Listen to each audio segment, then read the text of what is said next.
أنت الحبيب خير الأنام، أنت نور وسلام، علمتنا صبرا جميل، أنت صادق أمين، أخلاقه نبع الهدى وصفاته قدوة لنا. أنت الحبيب خير الأنام، أنت يا محمدا تسقينا من يديك عند حوض الكوثر، للأمة خليت سنتك الجوهر، صلى عليك الله. Belajar Mental Health dari Sayyidah Maryam, webinar persembahan Meaningful Ways bersama Ustadz Hazir Rahim. Bismillahirrahmanirrahim. Allahumma inna nas'aluka ilman nafi'an wa na'udzubika min ilmin la yanfa. Rabbi zidni ilma warzuqni fahma. Amin ya Allah ya Rabbal alamin. Untuk itu kepada Ustadz Hazir dipersilakan Ustadz. Iya, terima kasih atas kesempatannya, Kang. Saya panggil Kang nggak apa-apa ya? Ya, Kang Reza, suara saya terdengar baik insya Allah ya. Aman, Alhamdulillah Ustadz. Mangga. Izin untuk memulai. A'udzubillahiminasyaitonirrajim. Bismillahirrahmanirrahim. Wabihi nasta'in innahu khairun nasirin wa mu'in. Wa sallallahu ala sayyidina wa habibina wa syafi'i qulubina Abil Qasimil Mustafa Muhammad wa ala alihi wa ashabihi wa man tabi'ahum bi ihsanin ila qiyaumiddin. Amma ba'du. Assalamualaikum warahmatullahi wabarakatuh. Alhamdulillah, alhamdulillahilladzi hadana li hadza wa ma kunna linahtadiya laula an hadanallah. Allahumma akhrijna min zulumatil waham wa akrimna binuril fahm. Allahumma aftah alaina abwaaba rahmatik wa ansyur alaina khazaina ulumik birahmatika ya arhamar rahimin. Kita patut memanjatkan rasa syukur kita yang paling dalam kehadirat Allah Subhanahu wa taala karena terus-menerus memberikan rahmatnya kepada kita semuanya, sehingga kita bisa kembali membuka mata kita di pagi hari ini. Tentu tidak ada yang kita harapkan dari seluruh nikmat ini, kecuali Allah tambahkan rasa syukur kita kepadanya, dan mudah-mudahan Ia menggolongkan kita semuanya sebagai hamba-hambanya yang bersyukur. Bapak, Ibu, teman-teman sekalian, pada pagi hari ini kita akan coba untuk sama-sama berdiskusi tentang sebuah isu yang mungkin sudah sering terdengar, sebuah problem yang mungkin sudah banyak dibahas terkait mental health atau kesehatan mental, kesehatan jiwa, kesehatan batin. Nah, cuma kita coba untuk meminjam perspektif Al-Quran. Mudah-mudahan mungkin ini bisa menjadi sebuah eh, cara pandang yang lain, cara pandang yang baru, yang bisa membantu kita untuk memiliki ketahanan gitu ya di tengah berbagai cobaan yang akan selalu ada gitu ya. Kalau eh, mau melihatnya secara realistis, dan memang kehidupan ini itu adalah sebuah sarana untuk menguji kita. Jadi lari dari masalah itu tidak akan menyelesaikan apa-apa. Yang terpenting mungkin bagi kita sekarang, sorry, saya baru lihat kolom chat, suara saya terputus-putus atau gimana ya? Aman, aman Ustadz, aman. Oke. Yang terpenting bagi kita sekarang itu adalah memiliki semacam mitigasi internal, sebuah pertahanan kokoh di dalam diri kita, sehingga ketika kita berhadapan dengan berbagai cobaan, musibah, gitu kita bisa memiliki ketahanan yang cukup gitu ya, untuk melewatinya, dan bisa insya Allah gitu ya tetap istiqomah dalam menghadapi segala macam ujian yang diberikan Allah Subhanahu wa taala. Dan kali ini Bapak Ibu dan teman-teman semuanya, kita coba mengambil inspirasi itu dari salah seorang wanita atau atau bahkan penghulu gitu ya para wanita yaitu Sayyidah Maryam. Untuk memulai, saya kira saya lupa untuk share slide-nya dulu. Oh, saya sudah bisa share slide ya kayaknya. Sudah bisa, sudah. Oke, sebentar, izin.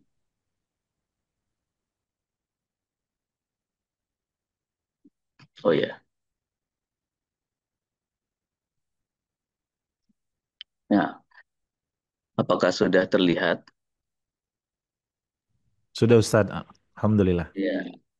Jadi kita, saya coba memberi nama kali ya bagi metodologi yang digunakan Sayyidah Maryam ini eh, untuk problematika-problematika yang kita hadapi dalam kehidupan ini. Metodenya itu saya beri nama sebagai metode jeda. Ya. Jadi judulnya pun pada hari ini saya coba beri nama sebagai metode jeda untuk kesehatan mental. Ini sebuah inspirasi dari kisah Sayyidah Maryam. Teman-teman, Bapak Ibu sekalian, tentu memahami bahwa Al-Quran itu punya satu surat namanya surat Maryam. Meskipun kisah Sayyidah Maryam ini tidak hanya ada dalam surat Maryam saja, tapi kisah tentang Sayyidah Maryam dinukil cukup panjang dalam surat ini, mungkin dari ayat 16 sampai 40-an gitu ya. Nah, sebetulnya idealnya kita perlu coba membahas ini sebagai sebuah kronologi atau sebagai sebuah rangkaian. Cuma karena jumlahnya sangat banyak, mungkin di pertemuan kali ini sepertinya mungkin 2-3 ayat yang bisa kita diskusikan. Nah, dari keseluruhan rangkaian yang ada terkait Sayyidah Maryam, di surat Maryam itu kita bisa mengambil sebuah metodologi sepertinya yang bisa disebut sebagai metode jeda gitu ya. Nah, apa sih metode jeda itu? Ya, saya izin untuk mengutip satu pandangan dari Rumi terlebih dahulu, salah seorang penyair, salah seorang ahli ma'rifat juga dalam tradisi Islam. Dia pernah menggubah sebuah bait ya, dan dia berkata surutlah sesurut-surutnya supaya apa? Untuk pasang yang tak ada bendungannya. Jadi kalau kita lihat gitu ya, waktu kejadian beberapa uh, tahun lampau itu, ketika tsunami menghantam dan menjadi ujian besar bagi beberapa ikhwan kita di beberapa daerah, itu ada yang pernah lihat videonya bagaimana tsunami itu terjadi.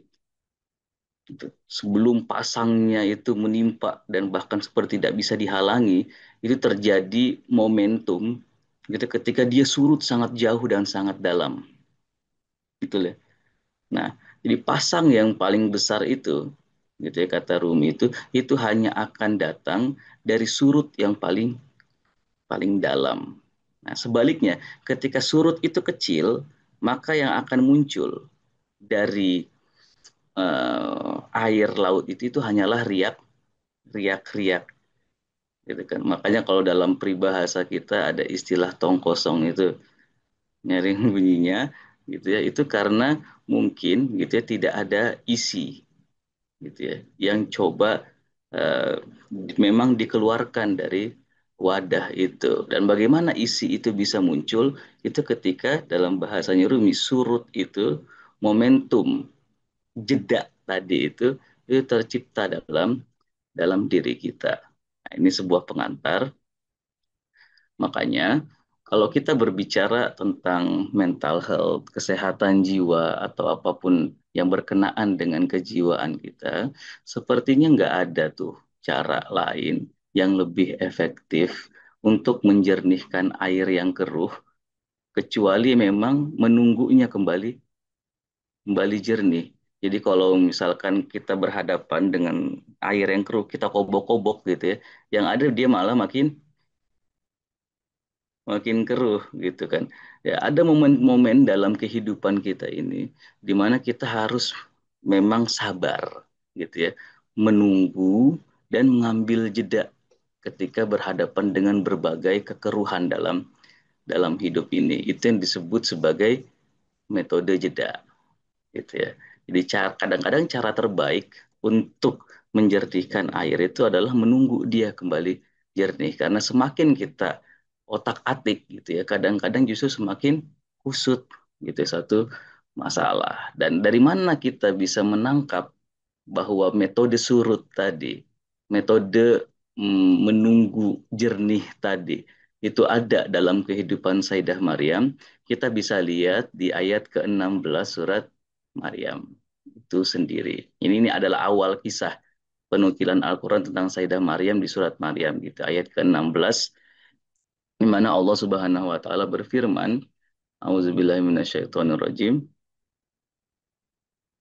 Wadhkur fil kitabi Maryam idzin tabazat min ahliha makanan syarqiyya. Jadi ini saya pakai gunakan terjemahannya Kemenak ya. Jadi ceritakanlah wahai Nabi Muhammad, ini penting gitu ya.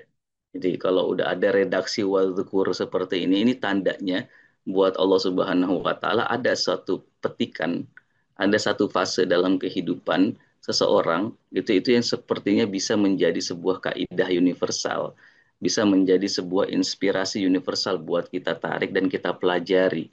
Maka penting untuk diceritakan. Wadzukur fil kitabi Maryam, kisahnya Sayyidah Maryam.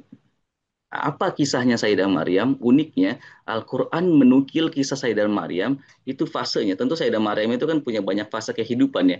Tapi ada fase kehidupan yang dipilih sama Allah Subhanahu wa Ta'ala sebagai sebuah inspirasi buat kita. Dan Nabi diperintahkan untuk menceritakan itu. Dan apa awal mula fasenya? Ini yang unik. Itu adalah fase intibal. Gitu ya. Izin tabadat min ahliha makanan syarqiyah. Itu adalah fase pertama dalam kehidupan Sayyidah Maryam yang buat Allah Subhanahu wa taala sangat penting untuk kita pelajari dan kita pahami. Gitu. Apa fase intibat itu kalau terjemahannya Depak? Itulah ketika dia, itu Sayyidah Maryam mengasingkan diri dari keluarganya ke suatu tempat di sebelah timur yang dalam pemahaman Kementerian Agama itu disebut sebagai Baitul Maqdis. Nah, di sini ada kata unik yang namanya an-nabd, gitu ya. Idzin tabadat, gitu ya. Intibad. Apa itu an-nabd? Nah, para ahli lughat menyebutkan bahwa kata an-nabd itu pada awalnya dan pada akarnya itu bermakna ilqa'u syai' wa tarhuhu likillatil i'tidadi bihi, gitu ya. Nah, ini kata ini sebetulnya banyak diulang dalam Al-Quran, akar kata nabz ini. Misalnya dalam Al-Qisas, ini salah satu contoh saja, ayat ke-40, Allah Subhanahu wa taala berfirman, fa'akhadnahu wa junudahu tentang Firaun ya. Jadi Firaun itu ketika mau melewati sungai yang terbelah itu kan dia masuk ke dalam bersama dengan pasukan-pasukannya, fanabadznahum katanya Allah Subhanahu wa taala fil yam, dan kami kemudian membuat ia terjatuh dan terlempar tenggelam di dalam lautan itu, di dalam sungai yang besar itu. Gitu. Ini ada kata nabz di situ. Jadi nabz ini ada ilqa usyai, menjatuhkan sesuatu, menyisihkan sesuatu secara bahasa, gitu ya. Watorhuhu, gitu, dan melemparnya. Kenapa? Karena likil latil i'tidadi bihi. Karena kita merasa bahwa hal itu sepertinya sudah tidak penting lagi.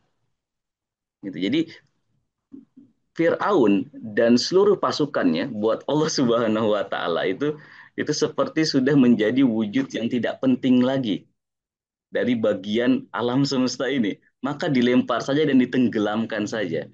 Itu makanya katanya yang digunakan itu adalah an-nabd. Nah, kata intibad yang digunakan Allah Subhanahu wa taala untuk Sayyidah Maryam itu memiliki satu akar dengan kata an-nabz tadi. Cuma yang menjadi pembeda ketika an-nabz berubah menjadi intabada, misalnya intabada fulanun dalam bahasa Arab ya, itu artinya adalah i'tazala man la yakillu mubalatuhu binafsihi fima bainan nas, gitu ya. Katanya para ahli ahli lughat. Nah, ketika an-nabzien tadi yang berarti melempar dan menyisihkan sesuatu ya, saya ulangi. Nah, itu berubah menjadi intibad.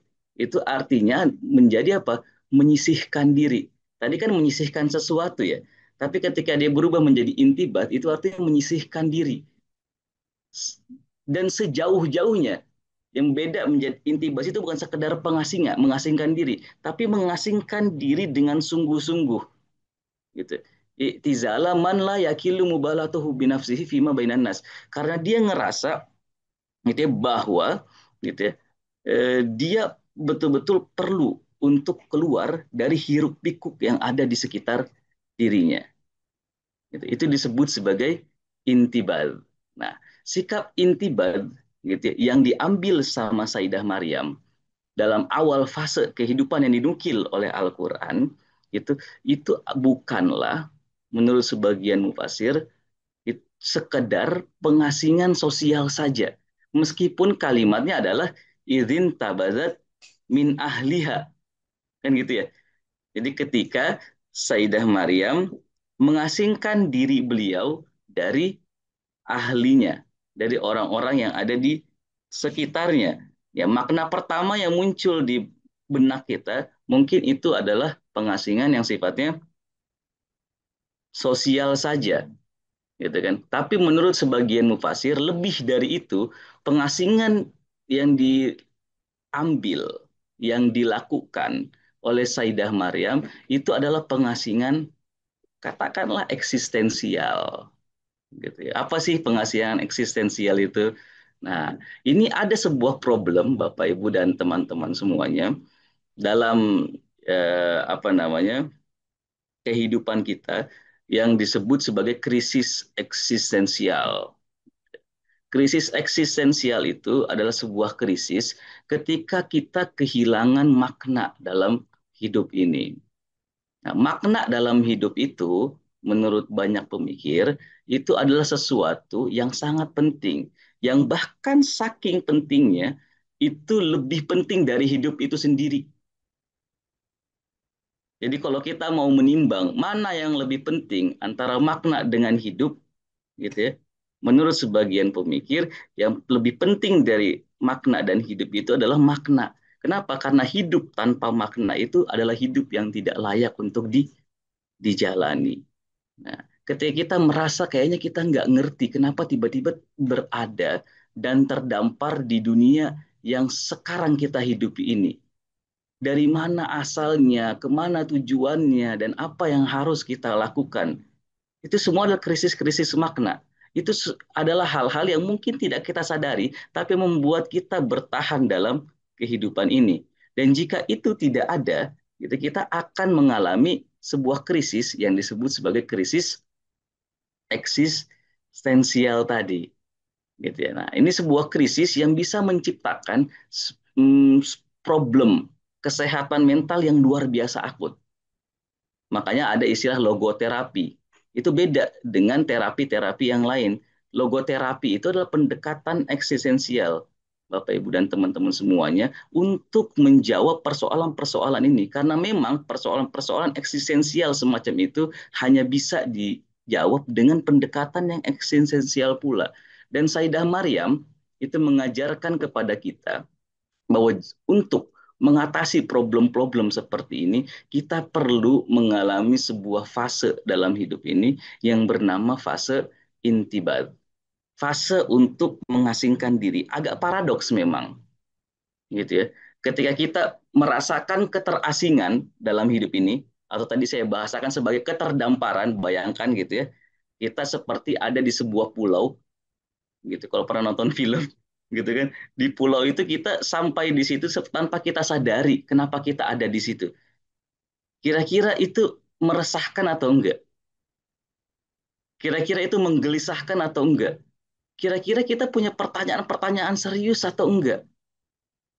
Persis sebetulnya kisahnya seperti kehidupan kita ini. Kalau makronya kenapa kita hidup di dunia ini, kalau mikronya mungkin di dunia kerjaan juga begitu. Kadang-kadang kita nggak ngerti kenapa kok tiba-tiba saya jadi guru ya. Kenapa kok tiba-tiba saya jadi pebisnis ya. Kenapa kok tiba-tiba saya jadi karyawan A, B, C ya. Nah ini momen-momen keterdamparan Bapak Ibu dan teman-teman semuanya. Momen ketika makna itu kehilangan makna itu mulai menggerogoti kehidupan kita, dan itu pasti menghampiri kita, dan kita akan dituntut. Kenapa dia menghampiri kita? Karena kita akan dituntut untuk menjawab persoalan persoalan itu, gitu kan? Nah, ini adalah cerita keterasingan kita dalam dalam hidup ini. Jadi akan ada cepat atau lambat gitu ya masa dalam hidup kita ketika kita betul-betul ngerasa terasing.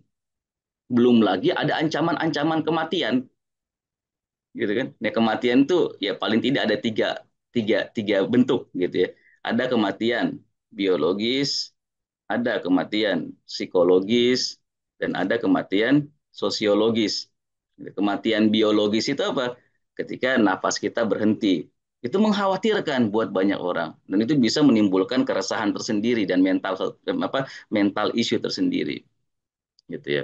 Tapi ada juga kematian yang lain, kematian sosiologis, ketika kita nggak punya tempat untuk bercerita, ketika kita nggak punya circle untuk saling mengembangkan diri, gitu ya. Ketika kita sepertinya keluar dikit-dikit yang ada, kita ngerasanya kayaknya nggak bisa mengakomodasi ide-ide dan keresahan jiwa kita. Itu kematian sosiologis. Ini juga mengkhawatirkan, membuat kehidupan ini akan menjadi absurd buat kita. Nah, ada ketiga, itu kematian psikologis, ketika kita itu sepertinya apa namanya eh, berjalan gitu ya tanpa penjiwaan dalam hidup ini. Gitu ya. Kita hidup gitu ya dengan fisik kita, tapi kita mati di aspek yang paling mengakar dalam kehidupan ini adalah jiwa kita. Kita hidup seperti tidak memiliki emosi apapun. Nah, itu adalah kematian psikologis gitu ya. Nah, ini jenis kematian yang juga akan mengkhawatirkan buat kita. Dan seluruh kekhawatiran-kekhawatiran dan keterasingan-keterasingan ini, uniknya dalam bahasa Al-Quran dan khususnya dalam kisah Sayyidah Maryam, bisa kita jawab gitu ya. Penawarnya itu dengan mengasingkan diri. Jadi keterasingan dijawab dengan pengasingan juga, gitu ya. Kayak misalkan minus gitu ya dikali minus gitu, baru bisa menjadi plus. Agak paradoksikal, tapi itu yang dilakukan oleh para orang-orang mulia ini, gitu ya. Dan dalam bahasa syariat kita atau literatur agama kita, metode seperti ini itu dikenal sebagai metode khalwat atau uzlah, gitu ya. Jadi Bapak Ibu dan teman-teman semuanya, jika kita merancang gitu ya sebuah program kehidupan, jika kita merancang sebuah roadmap gitu ya bagi kehidupan kita, ada satu fase yang tidak boleh kita lupakan untuk merawat kejiwaan kita. Nah, fase itu bernama fase uzlah atau fase khalwat, atau katakanlah dalam penuturan Al-Quran disebut sebagai fase fase intibah, gitu ya. Ketika kita mencoba keluar dari semua hiruk pikuk dunia dan kecepatan yang terjadi di luar kita, yang semakin menuntut kita hari demi hari dan menggerogoti makna dari semua ini. Masalah gitu ya. Masalah era post informasi seperti sekarang itu, ya kan, dulu orang mengira andaikan gitu ya, saya tahu banyak hal gitu ya, mungkin saya akan bisa melakukan apa saja. Tapi ternyata ketika kita tahu banyak hal sekarang dan kita hidup berkelimpahan dengan informasi, kita justru mengalami kebingungan yang luar biasa. Karena saking banyaknya kita dibombardir gitu ya, dengan informasi, akhirnya kita nggak pernah menemukan kesempatan untuk memilah-milah lagi, untuk bahkan mencerna, jangankan mencerna gitu ya, memilah-milah saja kita tidak punya kesempatan itu. Kenapa? Karena belum selesai kita memperoleh informasi A, sudah ada informasi informasi B, gitu kan.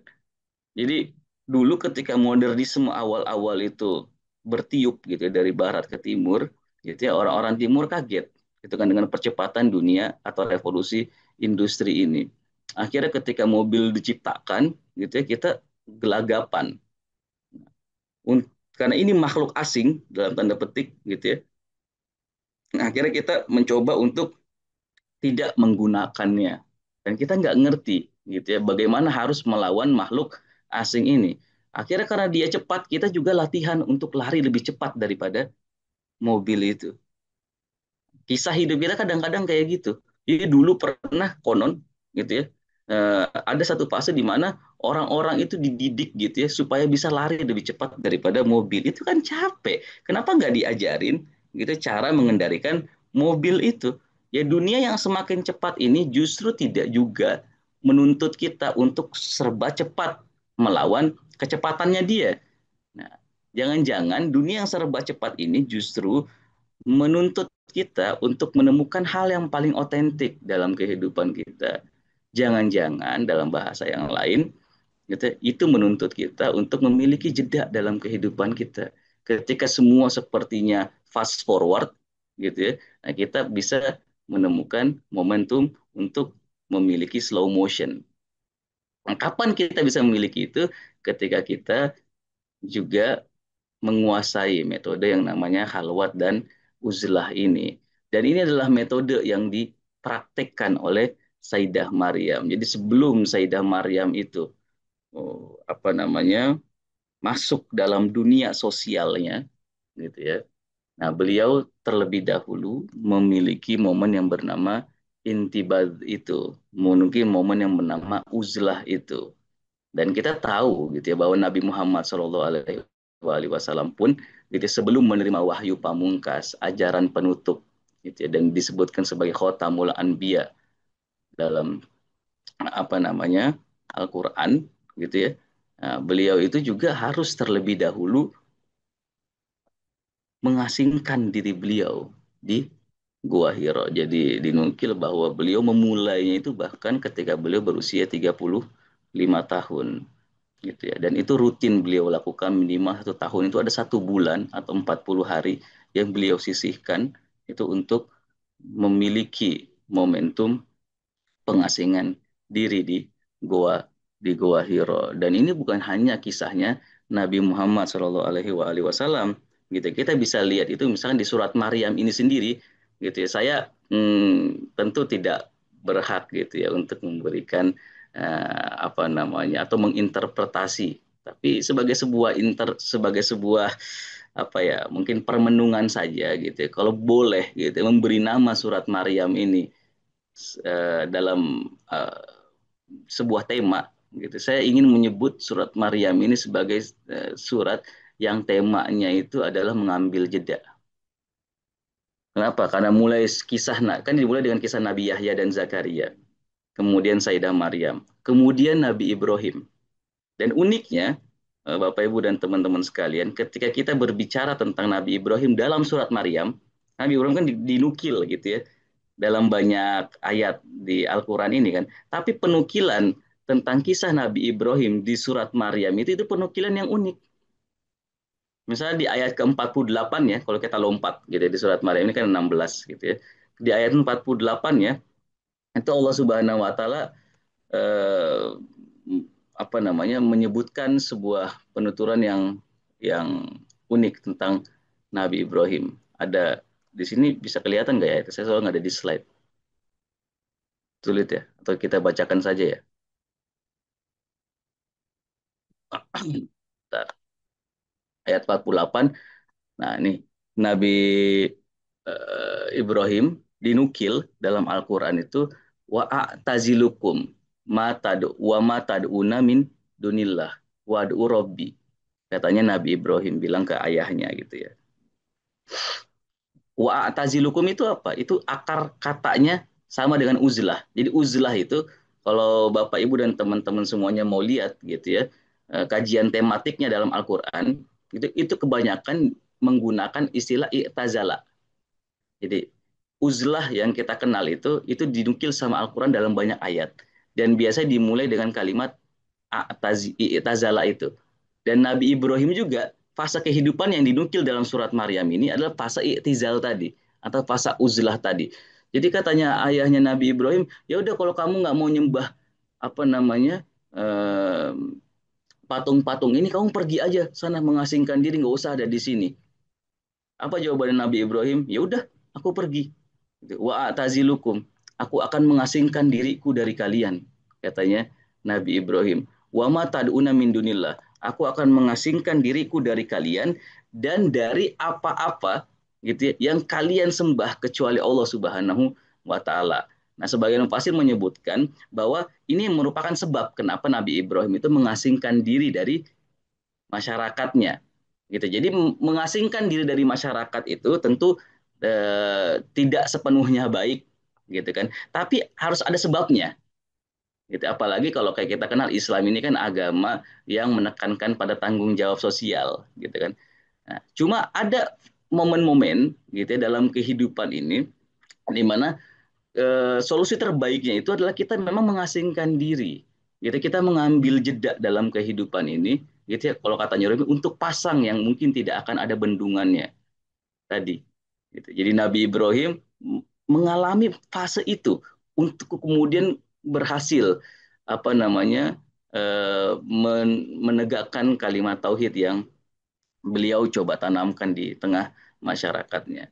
Jadi yang menjadi sebab kenapa Nabi Ibrahim itu kemudian mengasingkan diri dari tengah masyarakat itu adalah karena mereka menyembah selain Allah Subhanahu wa taala, karena ada value selain value yang mengalir dari wahyunya Allah Subhanahu wa taala. Wa tazilukum wa mataduna min dunillah wa ad'u rabbi, gitu ya. Asa Allah aku nabi duai rabbi syakia, gitu ya. Aku akan berdoa kepada Tuhanku, kata Nabi Ibrahim, semoga aku tidak akan dikecewakan dengan doaku ini, katanya Nabi Ibrahim. Intinya apa di surat Maryam, Nabi Ibrahim itu kisahnya yang dinukil itu adalah kisah pengasingan diri. Makanya di ayat 49-nya pun begitu. Falamma i'tazalahum, dan ketika Nabi Ibrahim sudah mengasingkan dirinya dari mereka, wa ma ya'buduna min dunillah, diulang lagi, dan dari apa-apa yang mereka sembah selain Allah, wahabna, nah kami berikanlah anugerah kepada dia berupa Ishak dan Yakub. Kalau kisahnya Sayyidah Maryam, setelah Sayyidah Maryam itu mengasingkan diri, diberikan yang namanya Nabi Nabi Isa. Kalau Nabi Zakaria pun begitu. Setelah mengasingkan diri di mihrab, diberikan yang namanya Nabi Yahya. Wa kullan ja'alna nabiya dalam surat dalam ke-40 49. Dan seterusnya begitu. Nabi Musa pun begitu. Di ayat ke-51 setelah Nabi Ibrahim dinukil kisah tentang Nabi Musa di surat Maryam ini. Dan kita tahu nabi yang paling sering diceritakan dalam Al-Qur'an itu adalah Nabi Musa. Betul ya? Nah, kisah Nabi Musa uniknya dari seluruh kisah yang ada gitu di surat Maryam ini itu yang dinukil kisah ketika Nabi Musa mengambil jeda, gitu. Mengikhlaskan dirinya pada Allah Subhanahu wa taala 40 hari di gunung itu. Wazkur fil kitabi Musa innahu kana mukhlason wa kana rasulan nabiyya wa nadainahu min janibit turil aiman wa qarrabnahu najiyya. Jadi adalah kisah ketika Nabi Musa naik ke atas gunung Tur dan mendapatkan wahyu itu. Jadi selama 40 hari pengasingan dirinya beliau, gitu kan. Dan begitu juga Nabi Ismail dan seterusnya. Jadi saya kira sepertinya gitu tidak berlebihan jika kita ingin menganggap bahwa surat Maryam ini adalah surat yang bercerita tentang metode jeda buat kehidupan kita. Gitu ya. Jadi seluruh nabi, seluruh orang mulia dalam penukilan Al-Quran itu selalu memiliki fase ini. Gitu ya. Bahkan sampai Nabi Muhammad Shallallahu Alaihi Wasallam atau misalkan Ashabul Kahf, Bapak Ibu dan teman-teman semuanya. Kalimat yang digunakan sama Al-Quran tentang Ashabul Kahf persis itu adalah kalimat iktazala. Gitu ya. Dan surat Al-Kahf ayat ke-16. Gitu. Surat Al-Kahf ayat ke-16 itu Allah Subhanahu wa taala berfirman, wa izi tazal tumuhum wa ma ya'buduna illallah. Jadi ketika kalian telah berhasil uzlah dari mereka, gitu kan, dan dari apa yang mereka sembah kecuali Allah, gitu kan, fa'u ilal kahf, gitu loh katanya, berlindunglah kalian ke sebuah goa, gitu ya. Itu yang kemudian nanti dalam riwayat-riwayat kita, dalam hadis-hadis itu disarankan, gitu ya. Tentu goa ini adalah simbol. Kita nggak perlu pergi ke goa, misalnya ke gunung mana di Bogor atau enggak. Tapi di setiap rumah itu kita perlu ada ruang kecil, gitu ya, di mana sajadah itu selalu terbentang di situ, gitu ya. Di mana kita ngelihat itu tempat itu selalu memanggil-manggil kita untuk memiliki momen jeda dalam kehidupan ini. di mana kita selalu ngerasa kayaknya akan bisa terpanggil untuk merebahkan kepala kita di situ, maksudnya bersujud, gitu ya, dan memohon hanya kepada Allah Subhanahu wa Ta'ala. Itu adalah inspirasi yang muncul dari apa? Dari konsep uzlah dalam Al-Quran ini. Fa'u ilal kahf. Jadi ketika kalian sudah berhasil mengasingkan diri, gitu ya, dari kaum kalian, maka carilah goa, gitu ya, dan berlindunglah di situ. Karena ketika kalian telah menemukan goa itu, katanya Al-Quran, yansyur lakum robbukum min rahmatihi. Kalian akan disebarkan oleh Allah Subhanahu wa taala. Maksudnya disebarkan di sini diturunkan secara banyak, gitu ya, secara berlimpah, gitu ya. Dari Tuhan kalian, gitu ya, apa yang akan turun itu rahmatnya Dia.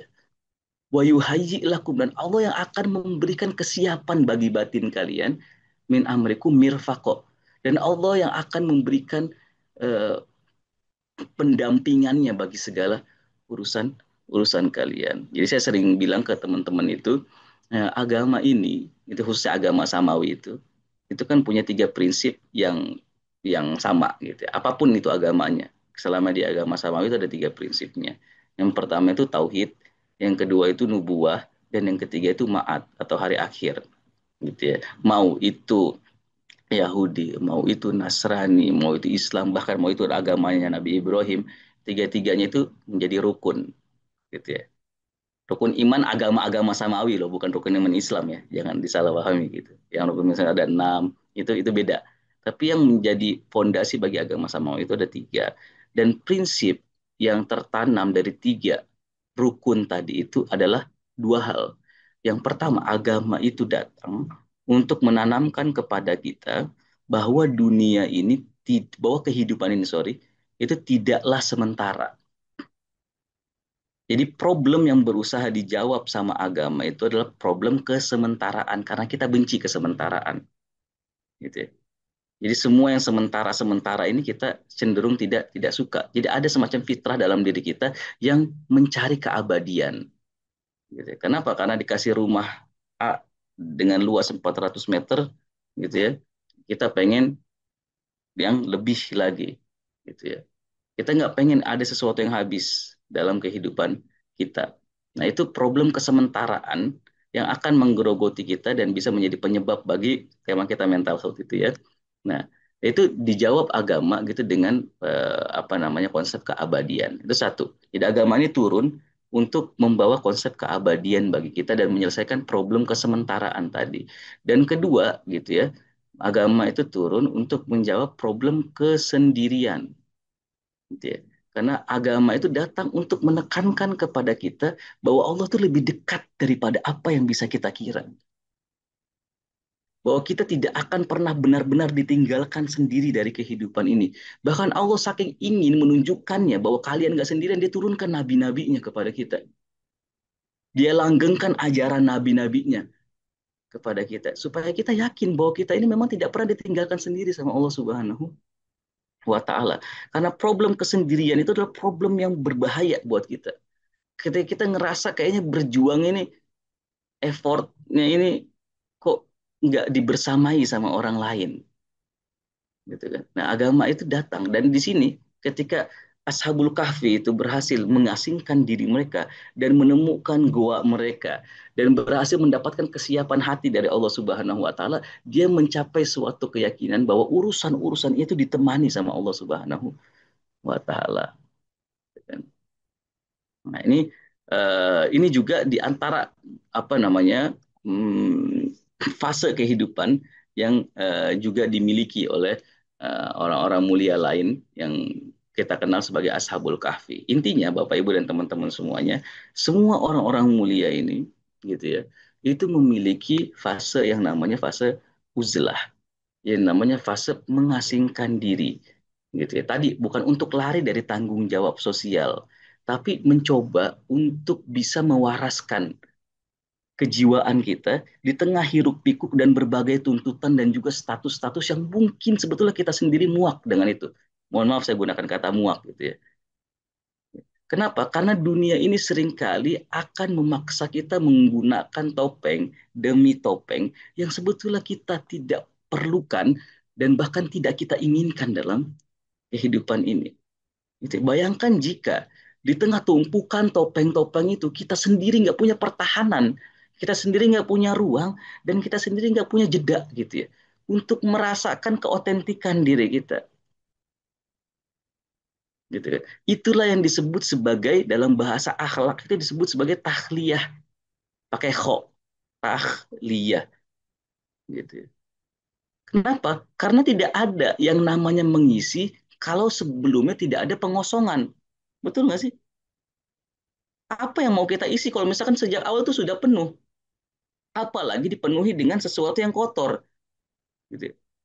Sejernih apapun, sebening apapun, gitu ya. Rahmat yang mau diturunkan sama Allah kepada kita, kalau wadah kita dasarnya kotor, air susu itu di wadah yang kotor nggak akan jadi air susu, kan gitu. Itu yang namanya tahliyah, itu yang namanya pengosongan diri. Loh, bayangkan hidup ini kita lalui, ibadah-ibadah kita menjadi rutinitas. Itu bahkan belum lagi seluruh gitu ya momentum dalam hidup kita ini itu kita lakukan begitu saja. Jadi tanpa kita pernah melihat sebetulnya kita ini kosong apa enggak untuk menerima itu. Dan mohon maaf gitu ya, itulah kenapa dalam bahasa Al-Quran gitu ya, orang-orang yang sholat pun nggak selamat gitu ya, bisa jadi celaka. Orang-orang yang baca Quran pun begitu, bisa jadi dilaknat sama Al-Quran. Kenapa? Karena sesuatu yang jernih diterima sama wadah yang kotor, gitu itu mau jadi apa? Ini sepenting itu. Sampai Sayyidah Maryam itu fase kehidupan dimulai dengan intibal ini. Dimulai dengan pengasingan diri ini. Dimulai dengan tahliyah ini. Jadi bagaimana kita mengosongkan diri kita untuk bisa memastikan bahwa sekecil apapun, jika itu sudah bersih, gitu, itu akan menjadi lautan. Setetes gitu ketika bersambung dengan samudra, dia akan menjadi samudra juga. Meskipun itu setetes, makanya amalan itu ketika dia ikhlas. Ikhlas itu artinya apa sih? Bukan pasrah. Meskipun dalam bahasa Indonesia seringkali ya ikhlasin aja gitu kan, jadi pasrah. Pada ikhlas itu secara etimologis artinya apa? Murni. Ikhlas itu secara etimologis itu artinya tidak bercampur dengan apapun kecuali Allah Subhanahu wa taala. Amalan kita gitu ya. Yang kecil itu tidak akan pernah betul-betul kecil di mata Allah Subhanahu wa taala jika dia itu disertai dengan keikhlasan. Dia akan menjadi atom. Dan kita tahu bom atom itu kecil tapi daya ledaknya itu sangat sangat besar. Itu kapan itu kita peroleh ketika kita memiliki momentum takhliyah ini.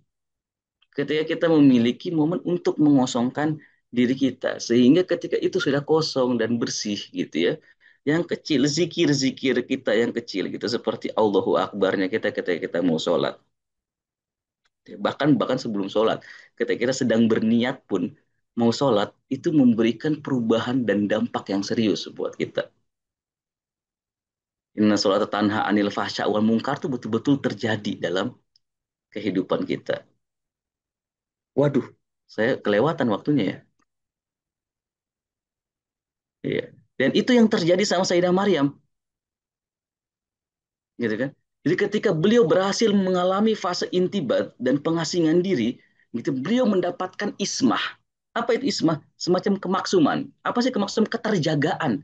Sehingga ketika beliau dicoba, gitu ya, dengan fatama salalah basyaron sawiya di ayat berikutnya, itu kan Allah turunkan Rasul kami, roh kami, kemudian jadi Rasul, kemudian jadi basyaron sawiya. Gitu ya. Basyaron Sawiyah itu orang yang sangat sangat ya katakanlah ganteng, tampan, pokoknya standar ideal lah, gitu kan. Jadi Sayyidah Maryam bahkan nggak terpancing gitu. Beda sama Nabi Yusuf loh. Kisah Nabi Yusuf dengan Zulaiha itu apa? Hammat bihi wa hamma biha. Kan gitu ketika semua pintu sudah tertutup, ketika semua sudah terkunci, gitu kan Zulaiha Hamad Bihi sangat bersyahwat dalam tanda petik mohon maaf gitu ya kepada Nabi Yusuf dan dalam istilah Al-Quran Nabi Yusuf pun suka sekali sama Zulaiha kan gitu dan Nabi Yusuf pun tertarik sebetulnya sama Zulaiha tapi apa ro'a burhana rabbihi gitu. Tapi Nabi Yusuf melihat ada burhan dari Tuhannya, sehingga beliau menjaga diri beliau. Sayyidah Maryam bahkan tidak tertarik sama malaikat itu. Sayyidah Maryam bahkan tidak tertarik dengan Basharon Sawiyah itu.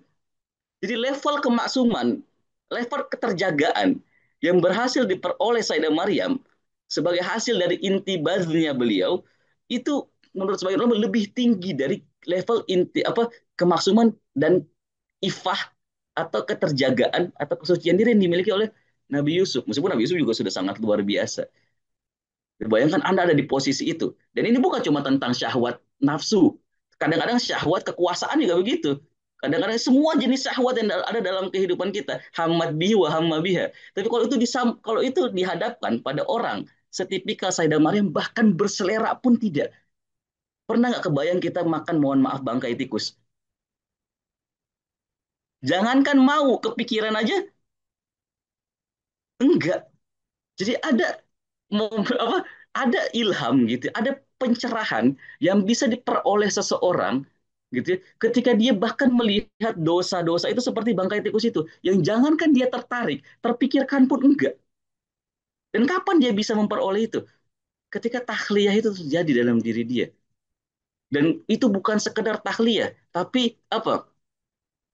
Itu harus muncul dari makanan syarqiyah. Kalau istilahnya Al-Quran di ayat 16 tadi. Kan ayatnya gitu ya, jangan dilupakan gitu ya. Mana tadi? Intabadat min ahya makanan syarqiyah. Jadi Sayyidah Maryam meskipun dalam terjemahan Kementerian Agama itu didefinisikan sebagai Baitul Maqdis, ya, tapi sebagai dan itu nggak bertentangan gitu, ya, tapi sebagai sebuah perluasan perspektif yang dimaksud dengan makanan syarqiyah ini menurut sebagian ulama itu adalah syarq itu apa sih? Timur. Timur itu tempat terbitnya matahari. Gor atau barat itu tempat terbenamnya maghrib, itu tempat terbenamnya matahari. Nah, makanan syarqiyah ini tempat timur, itu maksudnya apa? Sayyidah Maryam itu berhasil memperoleh cahaya dari Allah Subhanahu wa taala sebagai hasil dari pengasingan dirinya beliau. Dan beliau akhirnya berkelimpahan dengan cahaya itu yang membuat beliau bahkan tidak terpikirkan gitu ya untuk tertarik dengan basyaron sawiyah yang turun ke beliau. Gitu ya. Saya mohon maaf gitu ya, saya kekurangan kata lagi untuk menyederhanakan gitu kisah Sayyidah Maryam ini. Jadi Bapak Ibu dan teman-teman semuanya, saya lompat nih ke slide ke-10. Nah ini ya, kesimpulannya gitu ya. Jadi rahasia-rahasia ilahi gitu ya. Dan sesuatu yang membuat kita ini tenang dalam hidup itu adanya di rahasia ilahi. Jadi kita perlu mencoba melihat apa yang ada di balik perintah Tuhan. Gitu. Rahasia itu bukan sesuatu yang sangat rumit, tapi kita bisa memiliki momentum untuk menerka sebetulnya Tuhan mau apa sih di balik semua yang Ia kirimkan ini, di balik alam semesta yang semegah ini, gitu kan? Itu adalah upaya kita untuk memperoleh rahasia ilahi. Dan rahasia itu adanya di mana? Di kesunyian, di ketersembunyian. Kalau dia nggak tersembunyi, nggak jadi rahasia, betul kan? Ya, kan? Ya harta karun itu sulit dicarinya gitu loh. Jadi rahasia ini nggak akan terungkap kecuali kita telah menemukan momen jeda dalam kehidupan kita. Ketika kita bisa membulatkan tekad gitu ya, untuk minimal beberapa jam kalau tidak bisa beberapa hari. Kita berpaling dari seluruh hiruk pikuk yang menuntut kehidupan kita ini. Ketika kita bisa kembali ke timur cahaya itu. Untuk menemukan hati kita dan kesucian diri kita. Dan kita bisa menjemput roh sebagaimana yang diperoleh oleh Sayyidah Maryam. Beliau kan menjemput roh itu, gitu kan, yang turun, dan itu roh yang cuma bisa turun dari Allah Subhanahu wa taala. Mudah-mudahan kita bisa terus merawat jiwa kita, mudah-mudahan kita bisa terus merawat seluruh eh, tatanan yang terbangun dalam hati kita sehingga segala cobaan yang kita hadapi dalam kehidupan ini itu justru menjadi momen lentingan buat kita menjadi pribadi yang lebih baik ke depannya. Saya mohon maaf gitu ya jika terlalu panjang dan mengambil banyak waktu Bapak Ibu juga teman-teman sekalian. Mudah-mudahan bermanfaat. Walafu minkum. Wassalamualaikum warahmatullahi wabarakatuh.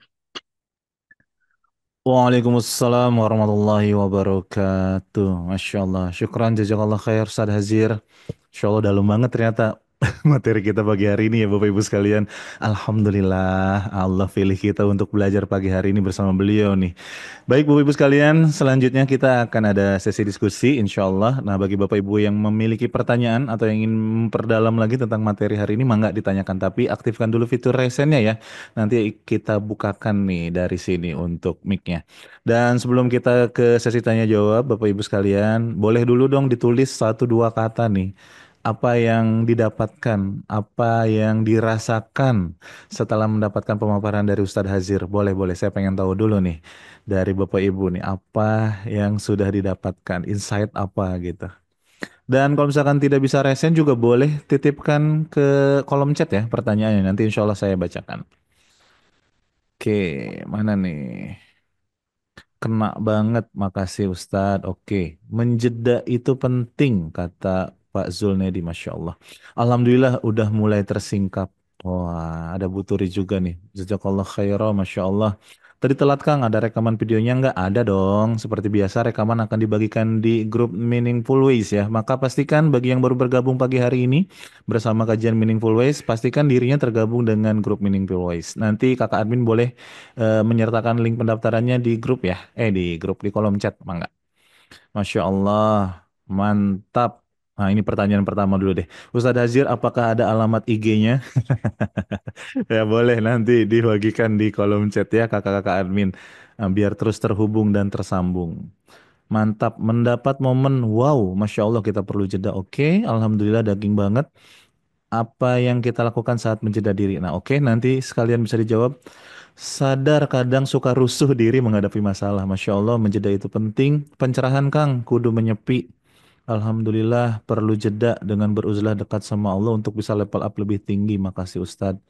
Alhamdulillah, Alhamdulillah baru tahu perlunya jeda dalam hidup kita ini. Wah, Masya Allah. Suka bahasanya, Masya Allah. Sering-sering ya Ustadz Hazir. Nah, loh langsung catat kakak admin. Kita jadwalkan lagi beliau di Meaningful Ways ya. Oke, terima kasih. Terima kasih yang sudah respon. Masya Allah banyak banget nih. Dan langsung aja kita dulu ke penanya yang sudah resen ya. Ini ada Umu Fayad nih. Boleh Umu Fayad pertanyaannya singkat, jelas, padat, dan kalau bisa satu aja ya, biar yang lain bisa kebagian juga. Oke, silahkan. Sudah bisa Ya, diopen mic-nya. terima kasih. Alhamdulillah luar biasa penyampaiannya begitu dalam. Nah, ini menarik sebenarnya dalam kondisi saat ini, ya, di mana eh, apa namanya uzlah itu sesuatu yang mesti sebenarnya kita lakukan untuk mengosongkan diri supaya mendapatkan apa namanya petunjuk gitu ya menurut saya. Nah, ini dia masalahnya Ustadz. Adakah tips-tips dalam kondisi yang serba sibuk seperti ya tidak ada seolah-olah tidak ada waktu untuk diri kita sendiri Ustadz ya. Jadi adakah tips dari Ustadz supaya kita tetap bisa uzlah ini di tengah kesibukan-kesibukan harian, apalagi kita sebagai seorang ibu gitu yang 24 jam bekerja ya. Saya kira itu Ustadz. Terima kasih. Assalamualaikum warahmatullahi wabarakatuh. Waalaikumsalam warahmatullahi wabarakatuh. Baik, Umu Fayad, ini sepertinya pertanyaan yang mewakili kita semua ya. Tadi ada beberapa di kolom chat juga dengan pertanyaan senada. Baik, Ustadz Azir mungkin bisa langsung dijawab aja Ustadz untuk pertanyaannya. Jadi kita langsung diskusi nih. Sebentar, kita... Gimana? Gimana kan? Saya lanjut atau masih ada pertanyaannya? Iya, boleh langsung dijawab dulu aja Ustadz pertanyaan tadi. Oh, nggak mau disekalianin aja dulu, siapa tahu nanti. Kalau Oh, masih ada ya? sama gitu ya. Oke deh kalau gitu. Iya. Siap. Baik, kita satu lagi deh ini dari Bu Ikah Bogor nih, biar sekalian. Mangga Bu Ikah dari Bogor sudah bisa di open mic-nya. Baik, Bismillahirrahmanirrahim. Assalamualaikum warahmatullahi wabarakatuh. Waalaikumsalam Afwan, warahmatullahi. Afwan Ustadz izin off cam ya. Begini Ustadz, singkatnya kami itu punya lembaga. Dari satu lembaga itu ada satu orang guru yang memiliki penyakit NPD Ustadz. Ya, jadi NPD, Narcissistic Personality Disorder. Gitu. Jadi ya maksudnya kita tahu ya kalau NPD itu dia egois, dia mau menang sendiri, dia mau yang dan sekarang itu ada momen yang ternyata lembaga kita itu diuji oleh Allah dengan muridnya sedikit. Akhirnya menjadikan si orang NPD ini kami tempatkan dia sebagai apa pendamping kelas. Jadi bukan wali kelas. Nah, dari situ kami melihat dia merasa terpuruk. Nah, mungkin momen ulah itu dia rasakan gitu saat ini gitu. Karena memang ternyata kondisi qadarullah saat ini itu membuat kita menyeting seperti itu karena memang haknya beliau yang harusnya jadi wali kelas itu tidak ada. Jadi kami berikan tugas sebagai pendamping. Ternyata itu membuat dia down banget gitu. Down banget dan itu rasanya saya melihat itu momen uzlahnya beliau ini saat ini gitu. Nah, terus apa yang harus kita sikapi dari guru ini supaya maksudnya bisa lagi kepercayaan dirinya dan lain-lain.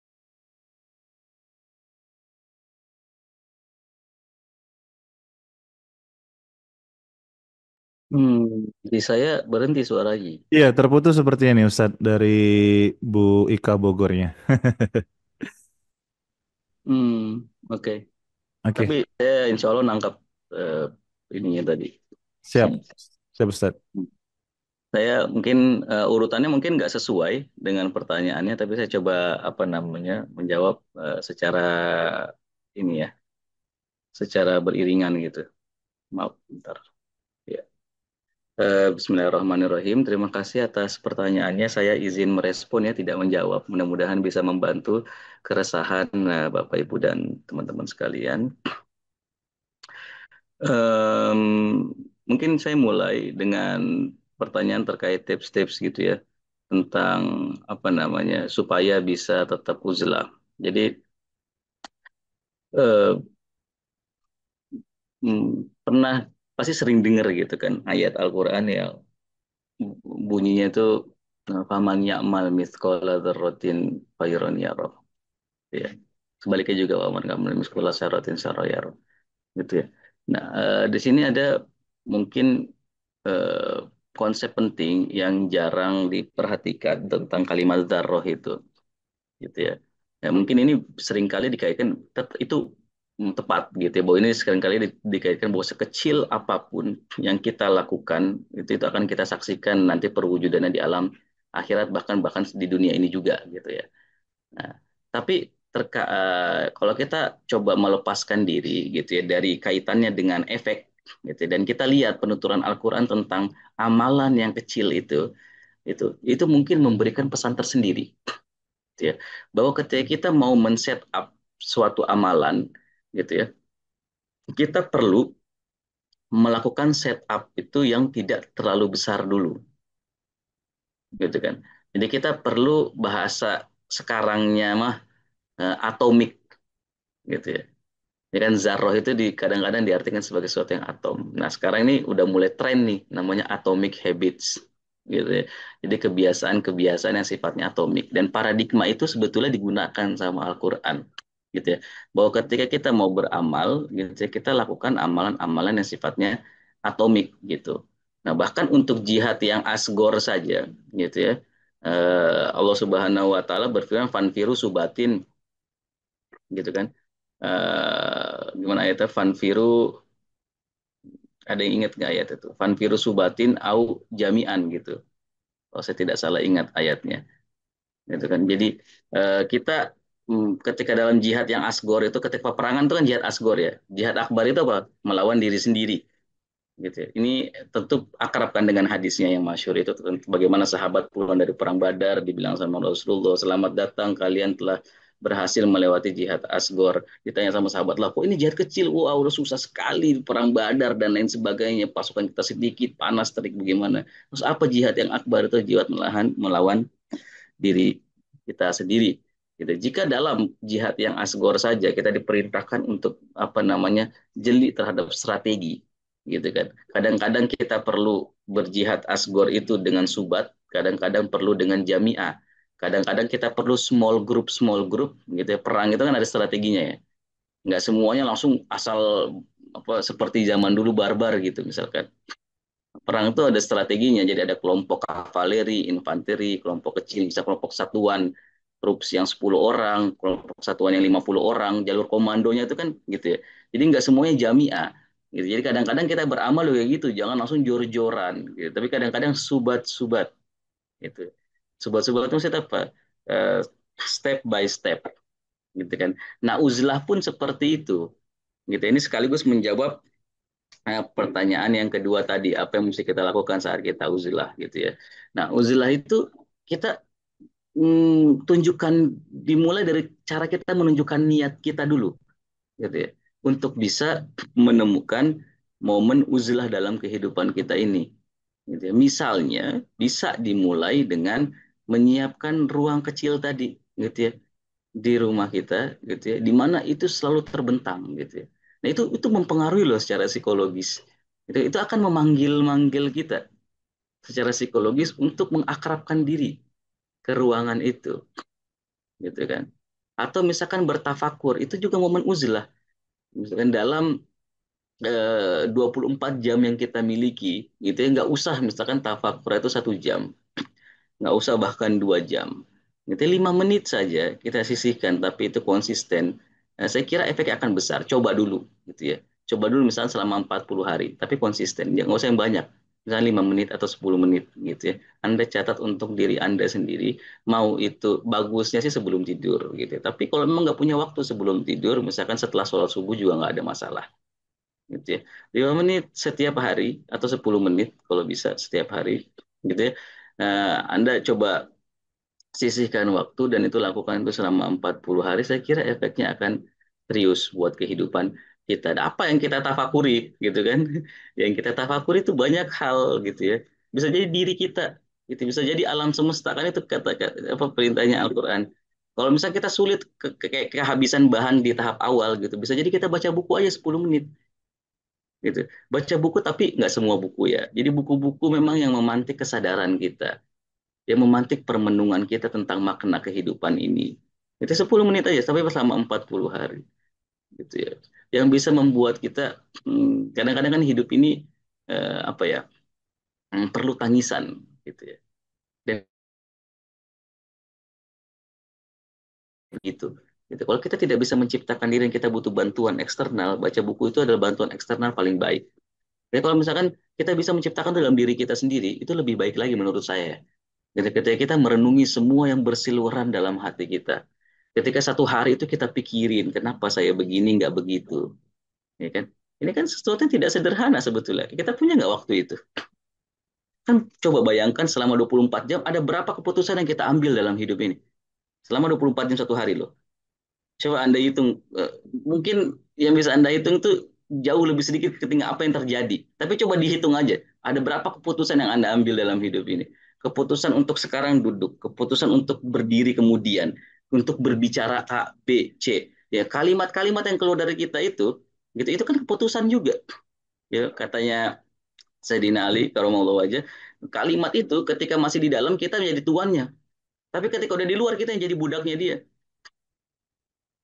Karena itu udah nggak dikontrol sama kita. Tapi selama dia masih ada dalam kerongkongan kita atau dalam hati dan pikiran kita, itu kita masih menjadi tuannya. Dan itu perlu jeli dalam mengambil keputusan apa yang mau kita ucapkan dalam hidup ini. Coba mengontrol ucapan aja, jangan tindakan deh. Gitu. Mengontrol ucapannya satu hari. Dalam setiap hari itu berapa yang kita lakukan gitu kan. Dalam proses pengambilan keputusan itu. Dan itu kan perlu kita renungi. Kenapa saya ngomong gitu ya hari ini? Kenapa saya nggak ngomong begini ya? Bisa nggak sih lebih baik daripada itu? Bisa nggak sih saya nggak nyakitin hati orang lain? Harusnya saya bisa loh ngomong ini secara lebih baik lagi ke dia. Gitu kan. Bisa nggak ya? Saya nggak perlu bohong sebetulnya. Ngapain saya bohong gitu? Toh juga nggak ada manfaatnya saya bohong hari itu. Kala itu, saat itu. Ya, yang kayak gitu-gitu kan coba 10 menit Anda lakukan dalam hidup Anda. Gitu, saya kira itu efeknya. Makanya man akhlasa lillah arba'ina yauman kan gitu hadisnya. Barang siapa yang mengikhlaskan diri kepada Allah selama 40, Allah akan apa mengalirkan hikmah itu dari dalam jiwanya ke lisannya. Gitu kan. Nah, ini sesuatu yang penting dan itu bisa kita miliki ketika kita punya apa ruang kontemplasi gitu ya. Nah, kalau memang ternyata rumah kita, tempat kita nggak memungkinkan, ya udah di hati kita, kita buat ruangan itu, gitu. Kan nggak pernah ada keterbatasan, tapi kalau misalkan ada tempatnya, ya itu fabihal murad, itu lebih baik lagi, gitu kan. Makanya tradisi musola di setiap rumah itu dari zaman dulu di Islam itu sangat disarankan, gitu ya. Jadi kalau ada yang bilang kita usahakan rumah itu kecil-kecilan dulu, gitu, di antara desain yang perlu Anda buat, gitu, dari rumah itu adalah ruang kecil untuk musola di rumah Anda misalnya, gitu. Tapi kalau emang nggak memungkinkan, emang menjadi masalah, ya enggak juga. Ruangan itu kan ada di hati kita semuanya. Itu jadi di teras rumah kita, gitu ya. Ketika kita menyaksikan matahari terbit, makanan syarqiyah tadi, kalau katanya Sayyidah Maryam, itu kan momen terbitnya matahari. Itu momen syahdu, gitu kan. Ketika kita betul-betul bisa merenungi, gitu, betapa besarnya nikmat Allah selama ini membersamai kita tanpa kita minta. Nikmat yang kita miliki dalam hidup ini lebih banyak yang kita minta atau yang nggak kita minta? Lebih banyak yang nggak kita minta, dikasih gratis sama Allah Subhanahu Wa Taala. Coba yang kayak gitu aja kita pikirin setiap hari, gitu. Itu bikin lidah kita keluh dan akal kita pasti tumpul. Seberapa pengasihnya Allah sama kita? Kita ini siapa sih? Kok dikasih segitu banyak sama Allah Subhanahu Wa Taala? Kayak gitu-gitu kan sederhana ya, ya kan? Tapi itu akan merubah kehidupan kita sebagai, kalau memang yang ditanya itu mudah-mudahan tepat, gitu, terkait tips-tips dan apa yang mesti kita lakukan saat kita mengambil. Dan kalau kita ikut-ikut semua apa, apa jam kerja, gitu ya, jam sekolah, jam apapun itu yang menuntut kita dari kehidupan ini, gitu kan, mungkin kita nggak akan pernah punya waktu untuk memikirkan itu semuanya, gitu ya. Maka kita sekali lagi perlu momen jeda itu dalam kehidupan kita, gitu. Kita perlu surut itu supaya pasang kita betul-betul pasang yang nggak ada bendungannya, supaya ketika tong kita dipukul, gitu ya, kita nggak nyaring, gitu, nggak FOMO, nggak latah.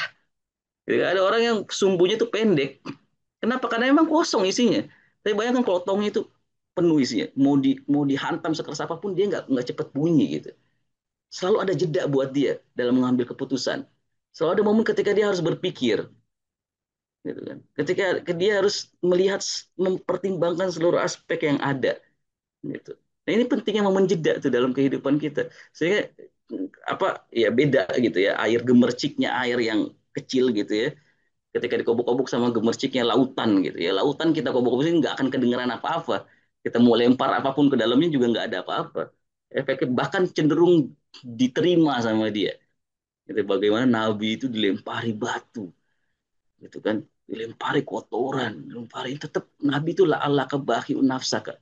Nabi tetap pengen mereka itu mendapatkan hidayahnya Allah Subhanahu Wa Taala, sampai katanya Allah, udahlah, gitu kan, kalau bahasa kitanya, gitu ya, kok kamu sampai hampir-hampir mohon maaf mati, gitu, gara-gara itu. Dan Nabi bahkan sampai di akhir hayatnya itu sampai menyebut umati umati, katanya bagian pandangan itu bukan cuma umat Islam, tapi umat kemanusiaan yang hidup di zaman Nabi, karena beliau ada penutup para nabi, kan, gitu. Yang beliau rindukan tuh semuanya, namanya juga rahmatan lil alamin, kan, gitu ya. Kenapa bisa kayak begitu? Gitu. Karena isinya penuh, gitu. Isinya penuh maksudnya nggak tong kosong tadi, gitu. Karena beliau mengalami momen jeda yang luar biasa hebat dalam kehidupan kehidupan beliau. Jadi atomik, gitu. Kita berjalan atomik, kita berjalan kecil-kecil, subat-subat, gitu ya, zarroh-zarroh, gitu ya. Tapi konsisten dan istiqomah. Gitu. Saya selalu bilang sama teman-teman itu, tujuan kita mungkin sama, tapi step yang kita ambil itu sangat berpengaruh, gitu. Ada orang yang ambil stepnya itu tinggi sekali, itu kelelahan, akhirnya nggak mau ngambil step kedua. Ada orang yang nggak bikin step-step kecil tangganya, gitu ya, akhirnya dia tahu kapan cara beristirahat. Kalau udah tinggi duluan kita climbing, gitu ya, sampai di tahapan satu udah capek duluan, habis energi energi kita. Ini saya kira mungkin bisa merespon pertanyaan pertama dan kedua tadi. Nah, terkait pertanyaan ketiga, gitu ya. Setiap masalah itu pasti punya konteks, gitu. Nah, ini istilah-istilah yang muncul dalam kehidupan kita ini kadang-kadang ada baiknya, gitu, untuk mengidentifikasi. Kadang-kadang ada buruknya juga. Kenapa? Karena membuat kita jadi overthinking, dan bahkan bahasa sekarang itu self diagnose itu kadang-kadang berbahaya juga. Jadi kadang-kadang kita sangat cepat, gitu, mendiagnosis diri kita, gitu ya. Orang diagnosis dokter juga kadang-kadang keliru, gitu kan. Apalagi kita yang bukan ini, terus kadang-kadang kita mendiagnosis diri kita, saya ini menderita A, B, C, saya menderita apa anxiety, saya menderita apa, anxiety-nya juga sudah tidak, ya, kayak gitu-gitu kadang-kadang justru menambah tumpukan-tumpukan yang nggak perlu buat kita, diagnosis-diagnosis yang judgment-judgment yang memberatkan kehidupan kita sendiri gitu. Kadang-kadang itu memang sebuah problem kejiwaan yang normal. Memang jiwa kita ini akan mengalami fase-fase seperti itu gitu. Jiwa kita ini memiliki letupan-letupannya tersendiri. Kadang-kadang syahwat itu ketika kita bersyahwat terus kita mau didiagnosis apa? Ya emang begitu jiwa kita. Namanya juga kolb. Kolb itu apa? Kolb itu kan bolak-balik ya. Artinya kan kolb itu kola baju kolb itu kan bolak-balik. Ya, emang tipikalnya hati itu bakal bolak-balik. Dia akan mengalami momen-momen ketidakseimbangan itu. Kadang-kadang lagi pas ketidakseimbangannya itu kita kayak lagi pengen diafirmasi sama orang lain. Ya itu wajar gitu. Tapi bagaimana kita mengontrol itu? Jadi jangan kita bilang, waduh saya udah nggak bisa mengontrol itu, saya apa udah kidung apa namanya jiwa saya kayaknya nggak bisa balik lagi, saya udah ada di situ gitu posisinya. Ya nggak begitu juga. Dewa nafsi wama sawaha fa'alhamaha fujuraha wa taqwaha. Kita tuh sebetulnya bisa memiliki fase istiwa itu. Jangan kita putus asakan diri kita sendiri. Gitu loh. Nah, dengan diagnosis yang kadang-kadang nggak perlu, gitu kan. Padahal itu merupakan sesuatu yang wajar, fase perkembangan kepribadian kita itu, gitu ya. Itu akan mengalami momen-momennya tersendiri, gitu ya. Ada momentum ketika kita betul-betul memang perlu afirmasi, apalagi ketika kita lagi muda, gitu. Kita perlu konfirmasi, kita perlu diakui sama orang lain, gitu. Itu kenapa pentingnya circle. Itu kenapa pentingnya lingkungan. Tadi saya bilang kematian sosiologis itu kadang-kadang lebih membunuh ketimbang kematian biologis loh. Itu kenapa watawasau bil haq, watawasau bis sabr itu penting, ya kan? Kenapa kita perlu saling? Saling itu maksudnya apa? Saling itu maksudnya kita menciptakan komunitas. Ya misalkan ini ada meaningful ways. Ini kan cara kita untuk berkomunitas kan, untuk senantiasa menjaga satu sama lain kesadaran kita, untuk bisa saling mengingatkan. Karena kalau enggak kita bisa mati secara sosiologis. Karena kita nggak tahu dan kita nggak punya lingkungan yang bisa membantu kita untuk mengembangkan diri kita lagi di tengah kerapuhan-kerapuhan yang akan selalu ada dalam kehidupan ini. Misal sekarang udah selesai masalah narsis kita, masalah kita ingin dikonfirmasi sama orang, akan ada masalah lain, jangan dikira udah selesai. Terus kita mau diagnosis lagi, kita kira kita nggak bisa ngapa-ngapain lagi, kan enggak, gitu ya. Tapi perlu kita berkomunitas itu untuk membantu kita gitu. Perlu kita kok menjawab itu. Kalau memang masalah kita ada butuh pada konfirmasi, misalkan di murid itu nggak terjawab, tapi di ruang guru jangan disisihkan. Gimana caranya kita ciptakan ruangan ketika dia ngerasa terkonfirmasi dan sambil pelan-pelan diingatkan gitu ya, bahwa buat apa sih kita mau dikonfirmasi ini? Tadi benar, uzlah itu kan mengajarkan pada kita untuk mengosongkan diri kita, fana lah istilahnya, balah bahasa akhlaknya, meninggalkan keakuan kita pelan-pelan. Tapi orang yang lagi apa apa istilahnya emang lagi berhasrat buat dikonfirmasi, nggak tentu nggak bisa diingetin bilang udah hilangkan keakuan diri kamu, nggak bisa. Tapi mesti pelan-pelan kita justru harus mengkonfirmasi dia gitu. Kita harus memuji dia, mengapresiasi dia sambil pelan-pelan. Kalau dia ngerasa, dia akan ada momen ketika dia ngerasa oh ya ya udah gitu, udah cukup gitu kan. Ya emang begitu gitu. YJ tadi saya bilang kadang-kadang kolom kalau udah keruh, yang perlu kita tunggu, yang perlu kita lakukan itu cuma menunggu aja gitu. Nanti ketika udah selesai lagi momen kayak syahwat kan gitu juga ya. Atau misalnya gatal nih, kita gatalnya sebentar gitu, kita udah garuk ya udah hilang dia gitu kan. Dia nggak akan ada selamanya gitu. Tapi memang masalahnya ketika dia udah ngerasa terasing gitu ya di kelasnya, tapi di tengah guru-guru pun dia ngerasa terasing. Dia ngerasa nggak ada yang mengkonfirmasi dia. Dia ngerasa nggak ada yang mendukung dia. Dia ngerasa nggak ada yang sepertinya bisa memahami keinginan dia untuk, ya kita nggak tahu latar belakang orang kan beda-beda ya. Mungkin ada trauma masa kecil dia, mungkin ada ya yang kayak gitu-gitu loh. Ya kan ini perlu orang-orang yang punya basiroh gitu kan. Nah kita kayak ibu luar biasa gitu bisa menangkap itu. Cuma apa namanya, sebagai orang yang diberikan basiroh itu oleh Allah Subhanahu Wa Taala, coba dirancang gimana caranya rekayasa sosial ini loh.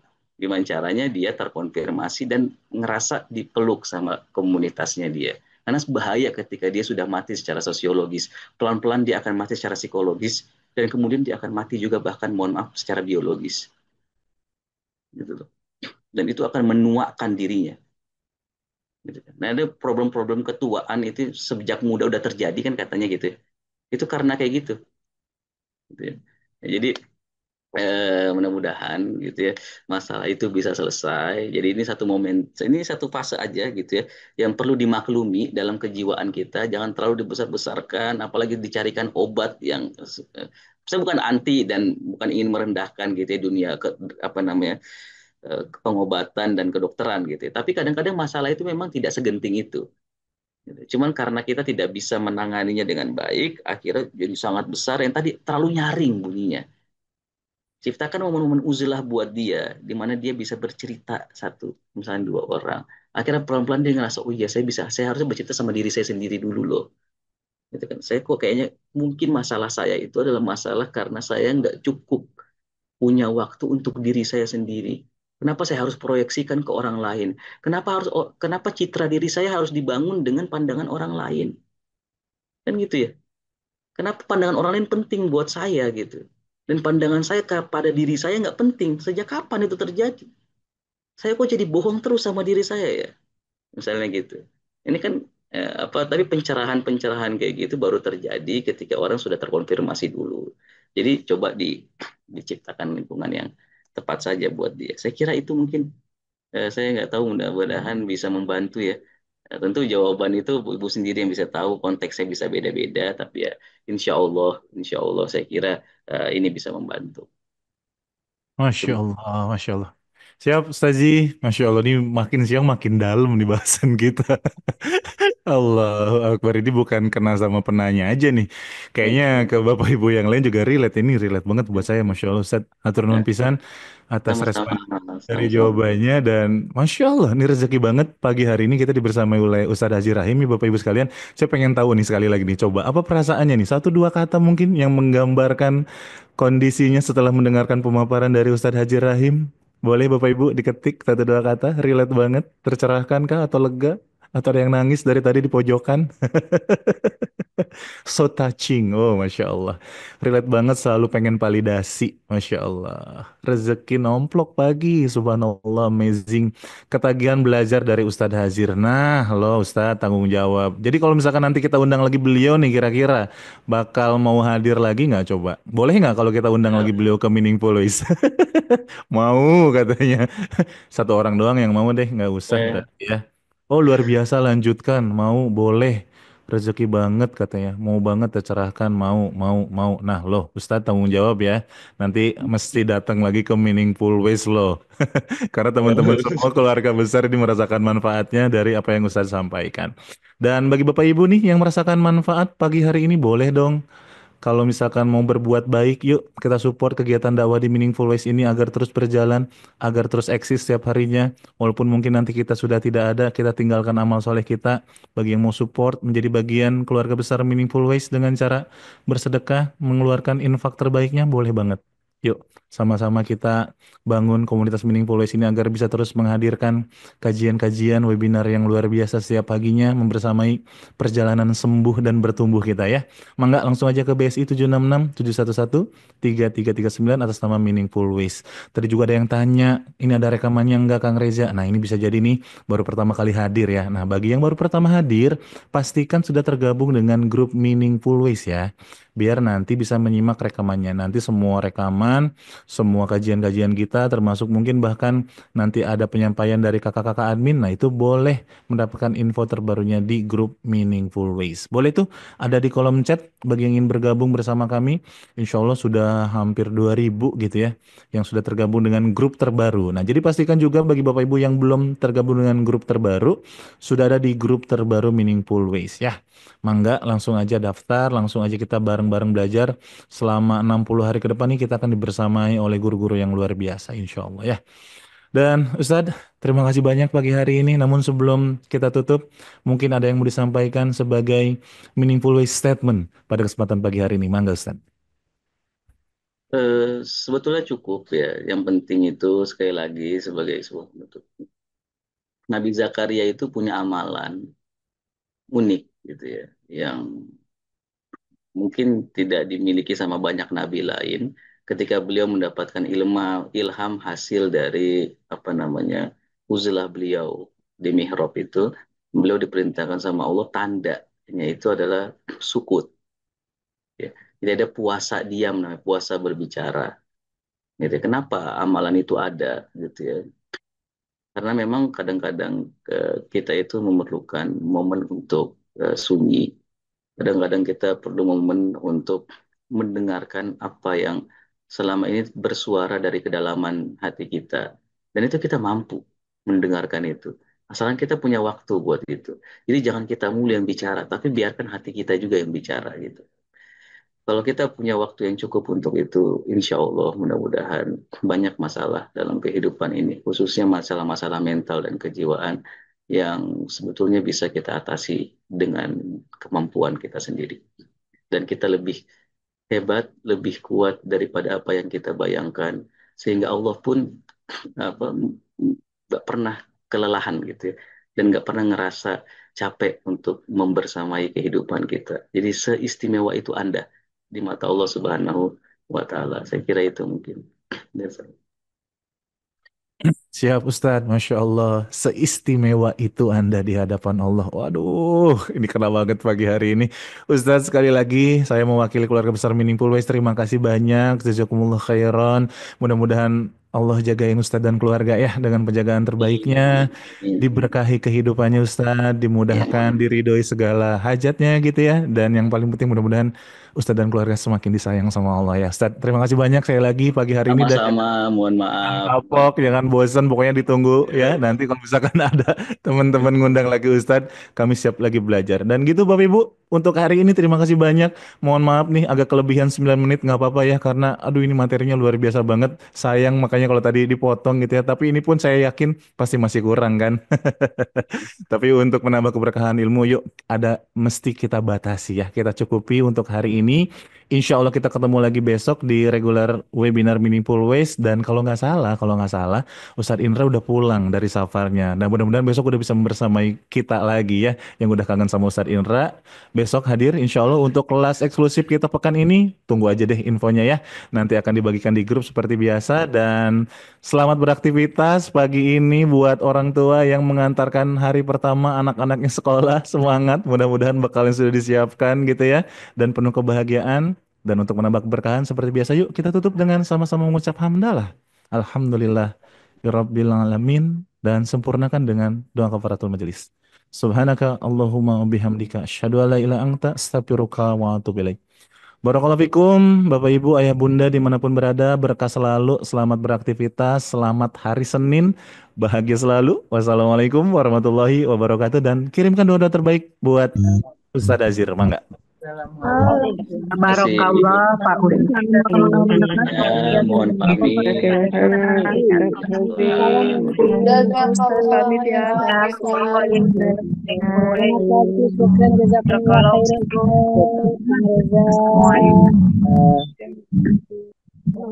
Amin, amin. Sehat-sehat semuanya. Izin tutup ruangan Zoom-nya ya. Hitung mundur. 5, 4, 3, 2, 1.